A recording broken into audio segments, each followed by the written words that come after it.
This red poha is so good, and this is my absolute favorite thing to have for breakfast.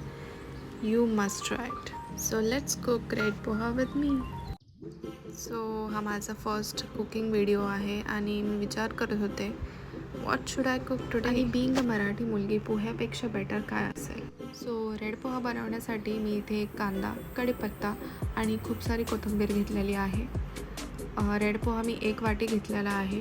तो स्वच्छ धुवून घ्यायचा आहे. या रेसिपीमध्ये गेम चेंजर आणि मेन इन्ग्रेडियंट हा टोमॅटो आहे. टोमॅटोमुळे त्याची चव कमाल लागते. मी आता इथे तेल घेत आहे थोडंसं, आणि तेल गरम झाल्यानंतर त्याच्यामध्ये जिरे, मोहरी आणि कढीपत्ता ॲड करत आहे. बी केअरफुल, कढीपत्ता उडतो तेलातून. त्याच्यानंतर मी एक कांदा जो चिरलेला आहे बारीक, तो तेलामध्ये मस्त फ्राय करून घेत आहे त्याला. जोपर्यंत त्याचा कलर चेंज होत नाही, थोडंसं गोल्डन ब्राऊन होत नाही, तोपर्यंत कांद्याला चांगलं फ्राय करून घ्यायचं आहे. ठीक आहे. नंतर त्याच्यामध्ये मी कट केलेला टोमॅटो मी त्याच्यामध्ये ॲड करत आहे, आणि टोमॅटोलाही चांगला मिक्स करून घ्यायचं आहे. आणि चांगला कुक होऊस तर टोमॅटोचं पाणी थोडंसं सुटायला पाहिजे, तोपर्यंत त्याला चांगलं कुक करायचं आहे. मी इथे लगेच मीठ टाकत आहे, कारण मिठामुळे टोमॅटो लवकर कुक होतं. सो याला असं चांगल्या पद्धतीने कुक करायचं आहे 3-4 मिनिट. नंतर मी सगळे मसाले याच्यामध्ये ॲड करत आहे.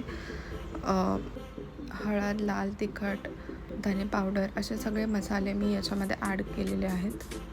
मसाला चांगला कुक झाल्यावर त्याच्यामध्ये मी आता रेड पोहा मिक्स करत आहे, जो मी थोडा वेळ भिजवला होता पाण्यामध्ये, आणि त्यालाही चांगलं मिक्स करून घ्यायचं आहे. गॅसची फ्लेम मी लोच ठेवलेली आहे, सो दॅट खालून करपणार नाही. आता पोहा मस्त झालेला आहे 3-4 मिनटानंतर, आणि त्याच्यामध्ये मी आता फ्रेश कोरिएंडर टाकत आहे. आणि रेडी आहे असा मस्त गरम आणि हेल्दी रेड पोहा, जो रेग्युलर पोहापेक्षाही मस्त आहे. नक्की ट्राय करा आणि मला कमेंट सेक्शनमध्ये सांगा की तुम्हाला ही रेसिपी आवडली का नाही. चला, मी तर आता मस्त दहीसोबत पोहे एन्जॉय करणार आहे. So guys, if you like this video then like, share and subscribe to my channel, and stay tune for more healthy recipes. Okay, bye guys.